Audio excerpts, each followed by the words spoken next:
থেকে শুরু করে সমস্ত অবকর্ম যেগুলি করেছেন সেগুলোর প্রত্যক্ষ এবং পরোক্ষভাবে সহযোগিতা করেছেন ব্যক্তিদেব।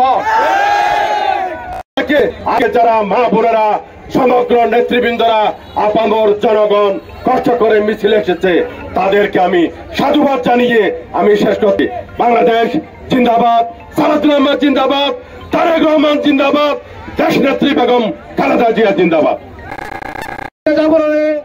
পেকুয়া উপজেলা পেকুয়া থানার মধ্যে 7 দিনের জন্য রিমান্ডে এনেছে প্রিয় সহকর্মীবৃন্দ। এই প্রতিবাদে তাকে ফাঁসি দেওয়ার দাবিতে আপনারা যারা কাজকে উপস্থিত হয়েছেন আপনাদের সবাইকে সংগ্রামী শুভেচ্ছা ও অভিনন্দন। অনুরোধ করব ওনার বিরুদ্ধে যত মামলা রয়েছে সমস্ত মামলা সঠিক তদন্ত করে সর্বোচ্চ রিমান্ড দিয়ে ওনার সমস্ত অপকর্ম জনগণের সম্মুখে উন্মোচন করে সর্বোচ্চ শাস্তির ব্যবস্থা করার জন্য অনুরোধ জানাচ্ছি।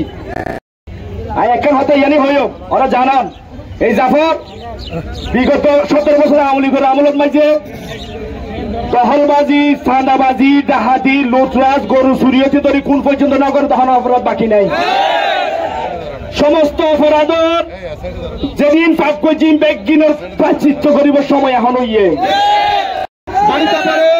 আজকের ফাঁসির দাবিতে আমরা ঐক্যবদ্ধভাবে আন্দোলন চালিয়ে যাচ্ছি যতক্ষণ পর্যন্ত পেকুয়া উপজেলায় আমরা এই পার্টি যাবার। 2018 সালে সংসদ নির্বাচনে আমাদের মাননীয় নেত্রী জনাব আলহাজ সালাউদ্দিন আহমেদের সহধর্মিণীকে জানে হত্যা করার জন্য গাড়িতে গুলি চালিয়েছেন। আমাদের হাসান আহমেদকে জানে মেরে ফেলতে চেয়েছেন। এই বাংলার মানুষের বাকি যায় সবাই ইনশাআল্লাহ ঐক্যবদ্ধ থাকবো। প্রশাসনকে আমি অনুরোধ করছি বাইকটা জাফরকে অতি শিগগিরই এই বিষয়ের আওতায় ফাঁসি দেওয়ার জন্য অনুরোধ করে আমার সংক্ষিপ্ত বক্তব্য শেষ করলাম।